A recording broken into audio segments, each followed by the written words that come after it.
তার মানে ও মানুষের পদ্ধতিতে ইবাদতে মগ্ন। কি বললাম বুঝলেন না? আর আল্লাহ তাআলার ভাষা হচ্ছে কি আমিরাতুন নাসিবা তাসরানান হামিয়া।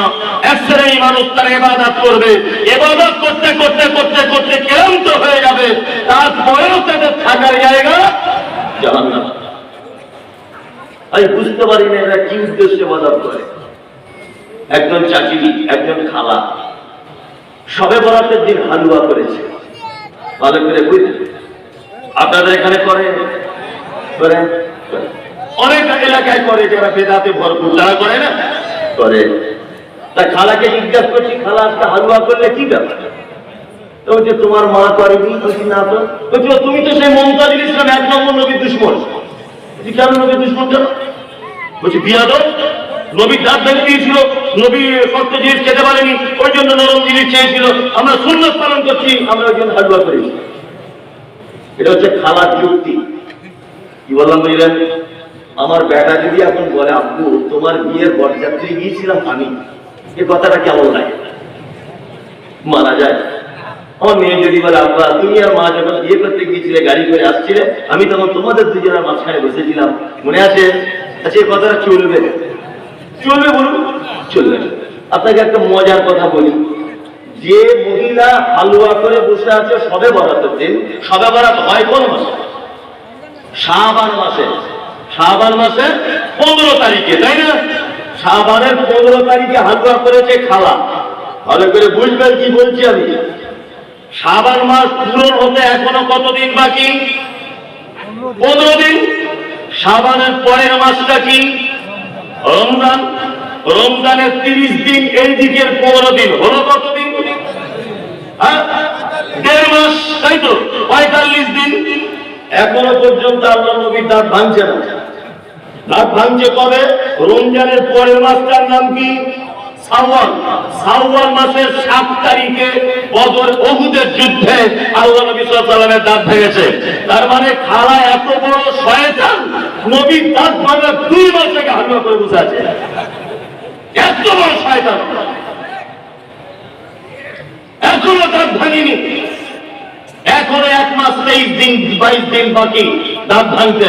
ও এত নবী প্রেমিক আগে থেকে হালুয়া করে বসে আছে। আসলে নবী প্রেমিক না, ও শয়তান প্রেমিক। কি বলছি বুঝতে পারছেন না? অনেক সহি হাদিস যখন আমরা বলি, অনেক কথা, যখন একটা কথা বারবার বলে, তাহলে আমার বাপ দাদার 14 পুরুষ কি ভুল করে এসেছে? মুমতাজুল ইসলাম তুমি কি ঠিক? এটা তাদের কথা ইবাদতের ক্ষেত্রে, কথা না? অথচ আল্লাহ তাআলা বলছেন ওমা আতাকুমুর রাসূল ফাকুযুহু ওমা নাহাকুম আনহু ফানতাহু। আমার নবী যেটা দেয় ওটা গ্রহণ করো, আমার নবী যেটা নিষেধ করে তার থেকে দূরে থাকো। তার মানে ইবাদতের ক্ষেত্রে প্রত্যেক বিষয়ের মডেল আমাদেরকে মুহাম্মদ সাল্লাল্লাহু আলাইহি ওয়াসাল্লাম। শুধু ফতোয়া দিচ্ছে আপনাদের বাংলাদেশে তো হুজুরের শেষ নাই। আব্দুর রাজ্জাক বিন ইউসুফ হাফেজাহুল্লাহ সারা বাংলাদেশের একটা মানে কৃতি সন্তান, সারা বাংলাদেশের শিরক এবং বেদাতের ভয়ঙ্কর একজন মানুষ। এইরকম একটা মানুষকে তাগির মতো একজন পাগল গাছ থেকে বান হওয়ালো, বলছে রাজ্জাক বিন ইউসুফ না কাযযাব বিন ইউসুফ। তাগির মতো একটা গান গাওয়ালো বলছে। ভালো করে বুঝবেন, আমি বুঝতে পেরেছি আসলে দোষ এদের নয়, এদের একটা জায়গাতে প্রবলেম। আমি ধরেছি সেটা। প্রবলেমটা কি বলি? একটা ম্যাথর ভীষণ সারাদিন পায়খানা পরিষ্কার করে করে দুপুর বেলাতে ক্লান্ত হয়ে গেছে। রাস্তাতে আসার সময় একটা বট গাছের তলাতে বিশ্রাম নিচ্ছে। এখন আর একটা আতরওয়ালা, সেও পাড়ায় ফেরি করে করে আতর বিক্রি করে, সেও বেচারা ক্লান্ত হয়েছে, সেও বট গাছের তলাতে আশ্রয় নিয়েছে। এখন আতরওয়ালা ওর পাশে যখনই বসেছে নাক ধরছে, কি গন্ধ, কি গন্ধ। তখন ওই লোকটা বলছে আপনি কি আমার সিমটম থেকে বুঝতে পারছেন না আমার হাতে ঝাঁট আর বালতি? তার মানে আমি ম্যাথর। লোকটা তখন আতরওয়ালা বলছে ভাই আমাকেও বসতে হবে, আপনাকেও বসতে হবে, সুন্দর একটা পরিবেশ তৈরি করা যাক। বলছে কি পরিবেশ? বলছে পরিবেশ হচ্ছে একটা, আমার কাছে জান্নাতুল ফেরদাউস আছে, আপনাকে কি একটু লাগিয়ে দেব? আতরওয়ালা তো ফেরদৌস সম্পর্কে বোঝে না, সারা জীবন পায়খানা পরিষ্কার করে, ও কি বলি? এখন আতরওয়ালা জান্নাতুল ফেরদাউস বার করে ওর জামাতে লাগিয়ে দিয়েছে। এখন আতরওয়ালা যখনই লাগিয়েছে মেথর তখন ছটফট করতে করতে অজ্ঞান হয়ে গেছে। আর আতরওয়ালা তো খুব বিপদে, মহা মুশকিলে পড়লাম, হ্যাঁ তো কঠিন বিপদ। আল্লাহু আকবার, ছিলাম ভালো, আতর যে কেন লাগাতে গেলাম? ও তখন বুদ্ধি করে তাড়াতাড়ি করে একটা গাড়ি ভাড়া করে ওকে আপনার রংপুরের এক হাসপাতালে নিয়ে গেছে। চিকিৎসক জ্ঞানী লোক, বুদ্ধিমান লোক, চিকিৎসক আতরওয়ালাকে বলছে, মুরব্বী সাহেব ঘটনা কি?